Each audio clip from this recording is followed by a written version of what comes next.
Hi everybody, we've made it through another week. It's very exciting. I don't know how many of you just are finishing up the whole distance learning thing with your kids maybe, or starting to get back to work, that sort of thing. I turned in all of my kids' distance learning stuff at school today, so school is officially over for us. We made it.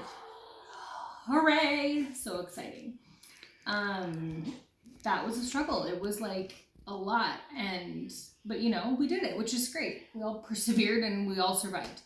I've been thinking a lot about the world today and just how much life as we know it has changed in so many different ways. We've just gone through a lot of change as people in the last just short amount of time, and that's hard. Change is hard. It's so interesting, and there's just so many things floating around, from political things to social situations. There's a lot of unrest and so many hurtful things being said about so many different scenarios, and people are in so many different places in their lives right now. People are up in arms over certain things and other people don't feel the same way, and people are still worried about being sick, and it's just so interesting, to be in such a electrically charged energy kind of space right now. And it made me think about how important it is to watch our words. I've been keenly aware as we've done homeschooling, and I am not a homeschool mom, props to all of you who are, but I've been keenly aware of how important the tone of my words and the words I choose to use in my home affect the way my home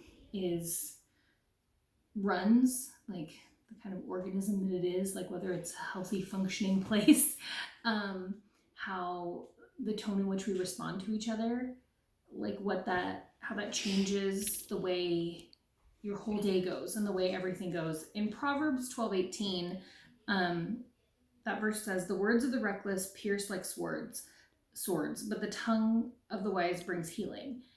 And I would never go so far as to call myself wise by any means, but I do think that's true, that words are so powerful, and there's so many ways that we can use them to try and help and heal and make the world better, and to try and bring love and light and Christ to the people who need it, especially as our circles kind of broaden and we're seeing more people and we're interacting with more people. It is just such an opportunity.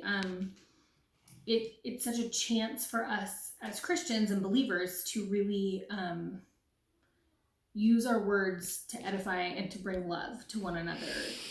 I've focused on inside my house, and now I need to kind of broaden my influence in that way outside.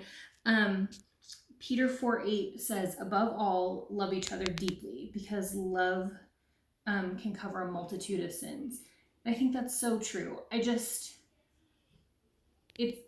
hard, and I think we all have to kind of think outside the box a little bit, because the way you want to love somebody is to run up and hug them, and that's not exactly this cultural norm right now of where we're living. So finding ways to reach out and to love other people and to help them feel that love is so important. I know that we've been blessed through this whole thing by different people who've just reached out and kind of come alongside us and loved us. And I'm just very inspired to do that. And I hope, my prayer for everyone this week is that we'll find a way to use our words to bring peace and to bring healing to a nation that's hurting.